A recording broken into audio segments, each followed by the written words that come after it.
On va passer maintenant à la question qui tue. Mujdat, est-ce que tu es prêt prêt. pour être face à chacun des chroniqueurs ici présents, c'est-à-dire Zoubir, Djinda et Anissa. Ils ont chacun préparé une question volontairement très brûlante pour toi. Ah oui, pour moi. Oui, pour toi, bien sûr.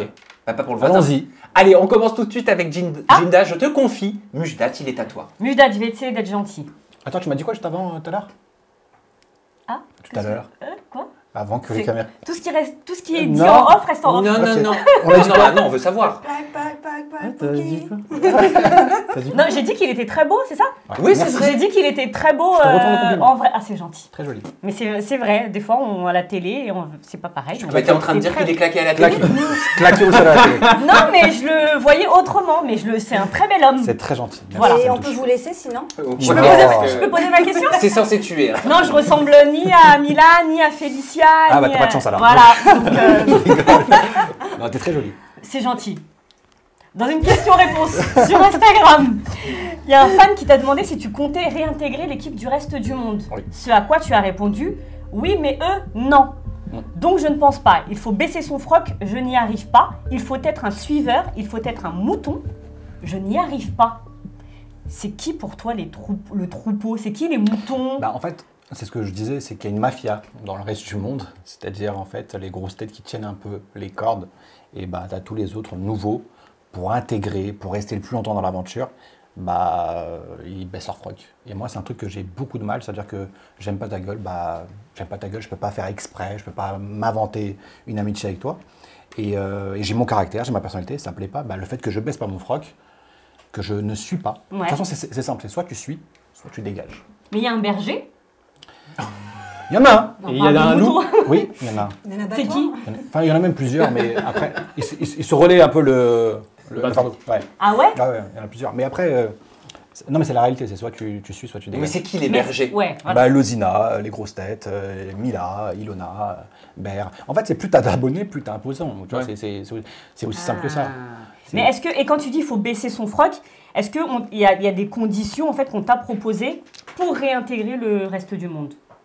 Non, en fait, il n'y a pas de condition. C'est juste que, par exemple, moi, dans l'objectif reste du monde, tout le monde s'attendait à ce que je me remette avec mon ex Mila pour faire le buzz. Et si j'étais un bon candidat de télé qui voulait buzzer, je l'aurais fait. C'est-à-dire que je me serais remis avec Mila, la production aurait été contente, tous les candidats auraient kiffé. Tu penses qu'elle aura accepté? Alors, c'est ce que j'allais dire, elle aurait Bah, accepté. je pense, au fond de moi, elle est née pour ça. C'est-à-dire qu'elle, même si ça allait contre, bah, elle l'aurait fait, tu vois. I'm beautiful in my Son way. programme pour le show, Elle l'aurait fait. C'est-à-dire que même si au fond d'elle, elle ne le voulait pas, elle l'aurait fait. D'accord. Et moi, je n'ai jamais voulu ça parce que bah, j'avais eu une histoire avec Félicia et je ne voulais pas la déchirer. Moi, c'est des choses qui peuvent, moi, me déchirer. À partir du moment où tu sors avec une personne, tu vis quelque chose avec, ça doit être sincère. Et si tu retournes avec ton ex, c'est ce que tu as vécu avec C'est vrai. l'autre, c'est que... On ne remange pas son vomi. Pas du tout. Voilà. Donc, Belle métaphore. donc voilà, c'est pas moi. Et du coup, si j'avais voulu faire le reste du monde là, le cross, eh ben, je me serais mis avec Mila, j'aurais existé un peu plus, j'aurais perduré un peu plus. D'accord. Mais c'est pas moi, c'est ce pourquoi je suis pas là-dedans. C'est pas pour moi.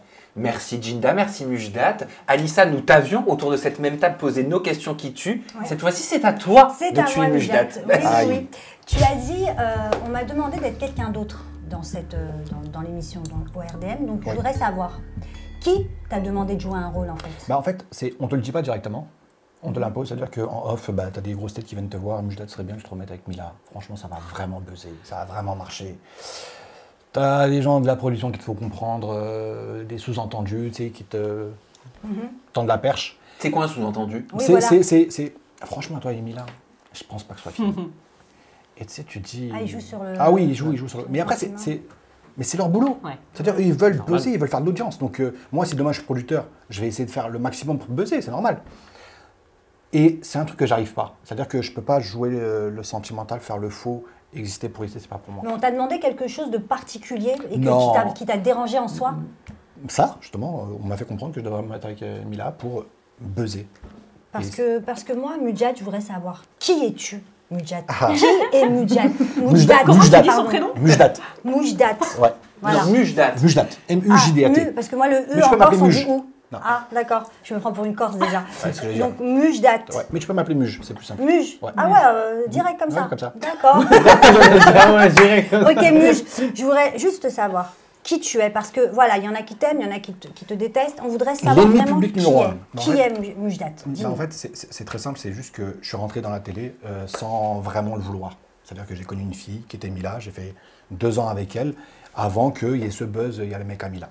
Donc quand je suis arrivé en télé, je suis arrivé à Faro, pour moi je devais l'avoir en off, finalement je l'ai eu devant les caméras. Mais moi quand on me disait tu vas l'avoir devant une caméra, c'était elle et moi, plus une caméra. Ouais. Sauf que à un moment donné, on m'a sorti du van et on m'a dit tu vois la porte là-bas là, il faut que tu rentres dedans. Et il y a tout le gratin de la télé-réalité, et moi, je n'ai jamais fait de télé. Et je rentre pas pour un truc glorieux, je rentre pas, hé les gars, salut, c'est Mujdat. Je rentre pour une histoire de tromperie, où je n'ai jamais fait de télé, où j'ai des salariés, j'ai une famille, et je me dis, mais dans quel pétrin je suis en train de me mettre? Et c'est de là où, en fait, c'est parti. C'est pour ça que je te dis que c'était pas voulu, parce que les gens pensaient que tout ça, c'était préparé, que Mila était au courant, moi, j'étais au courant, que la production avait fait ça. Non. Ce qui a fait que ça marchait, que ça a buzzé comme ça, c'est parce que c'était pas prévu, parce que c'était pas calculé. Et de là, en fait, je me suis retrouvé à... Mais tout cet engouement-là, comment ça s'est passé avec ta famille? Très compliqué, parce que tu sais, on est d'une famille très conservatrice, on ne se montre pas, on fait très attention au quand dira-t-on, et d'un coup ils voient leur fils qui était pour eux un modèle, s'humilier complètement à la télé, et Parce que quand on passe quand même d'homme d'affaires, j'ai envie de te dire, à candidat télé-réalité, c'est quand même, normalement c'est un peu le contraire. Bien sûr. Et comment tu le ressens En fait, moi c'est ce que j'ai expliqué, c'est que quand j'ai commencé à me mettre là-dedans, c'était pas voulu. C'est-à-dire quand il y a eu le buzz, moi je savais pas que ça allait faire un buzz. Oui. C'est-à-dire que moi j'ai été pris par mes sentiments parce que ma copine me trompait en télé devant la France entière et j'étais pas bien. Donc du coup pour moi c'était un truc où j'avais oublié le truc, mais Mujdat, n'oublie pas que t'es un chef d'entreprise. J'étais tellement pris par mes sentiments, par les émotions, tout ça, j'ai foncé et c'est après que j'ai commencé à réfléchir.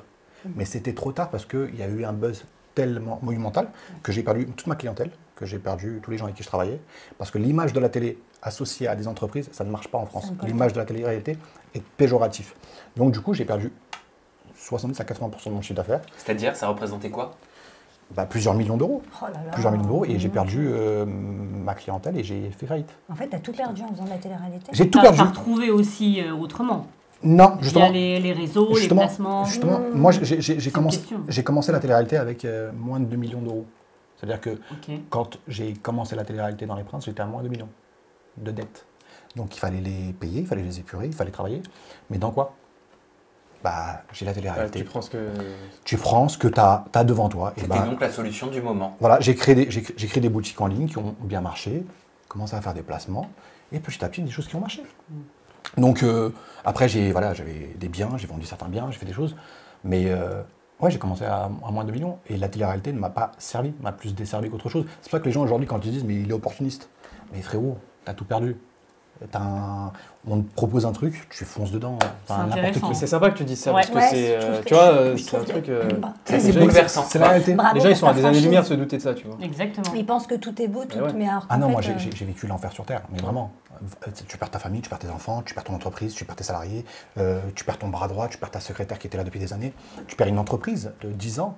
Moi, mon entreprise, c'était mon 3e bébé. Et en tant que chef d'entreprise, pour ceux qui nous écoutent et qui sont chefs d'entreprise, quand tu perds ton entreprise, tu perds tes couilles. C'est-à-dire que socialement déjà, toute confiance, et même socialement. Tu sais, quand tu es habitué à un train de vie, d'un coup, tu te trouves avec zéro. Et tu n'as pas une meuf qui va t'assumer, qui va te dire écoute, t'es tombé, moi je suis là. Jamais de la vie. Je crois que toute personne autour de cette table, et même vous qui nous regardez, peut comprendre cette peur-là de tout perdre du jour au lendemain. On a tous eu ce sentiment à un moment donné. En attendant, comme disait Anissa, Zoubier et Djinda, c'est vrai que c'est très courageux de ta part de le dire ici, aujourd'hui. Mais aujourd'hui, j'en suis fier dans le sens où, parce que je sais le chemin que j'ai parcouru, je sais que ça m'a forgé, ça m'a apporté des choses. Et c'est bien, parce qu'en fait, dans le mal, il faut voir le bien. En fait, ça a nettoyé tous les gens qui étaient autour de moi par intérêt. Et d'un coup, je me suis retrouvé tout seul, face à moi-même. Et il fallait se débrouiller, il fallait se lever, il fallait avancer.